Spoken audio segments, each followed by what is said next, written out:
To make her daughter live exactly as her deceased son had, the mother personally cut off her hair and forced her to take off her favorite dress, for that was the only way she was willing to look at her. From this day forward, you are forbidden to wear long hair, and you are forbidden to wear dresses. I want you to chew your food just like my son, Xiao Yan, always did. 5 years ago, on that fateful day, the girl and her brother fell into a river, only he survived. Since then, her mother had come to utterly detest her, often shoving colorful pills into her mouth while screaming in despair. Why wasn't it you who died? For all those years, the girl was forced to wear her brother's old school uniform.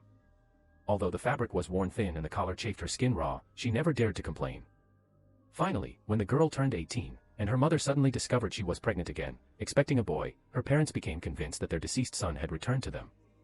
Consequently, all their love and care shifted entirely toward this unborn child. Once Xia Yuan returns, I won't ever have to look at that wretched girl's face again.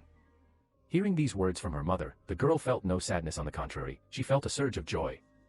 How wonderful that brother has returned, for it has been so long since I last saw Mom's genuine smile.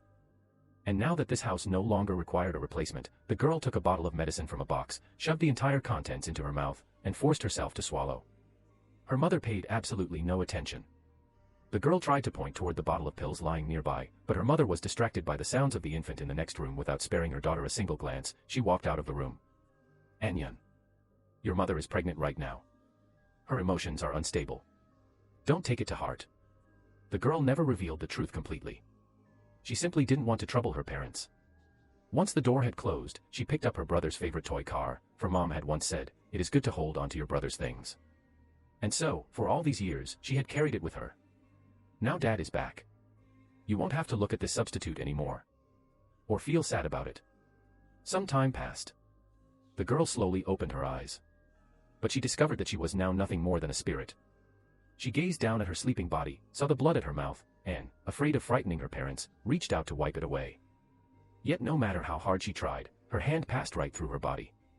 Soon, Dad walked in and called his daughter for breakfast. He announced that they wanted to buy a cradle for her brother and asked if she would like to come along. But no matter how loudly Dad called out, the girl did not respond. Mom remarked that she was merely pretending to be asleep, that she didn't want them to buy a cradle for her brother, but Dad was displeased by this attitude. After all, for all these years, their daughter had woken up promptly every morning. She was simply skipping school, trying to get attention. As for her teacher, forget about her. Let her sort it out herself. When they returned, Mom planned to convert the study into a playroom for her son. She began planning with eager anticipation, remembering how much her son used to love slides. They would simply have to install one right there in the room. A look of sorrow crossed the girl's face. Her parents' love was now given solely to her brother. Suddenly, Mom spotted her daughter's sketchbook lying on the desk. Her gaze held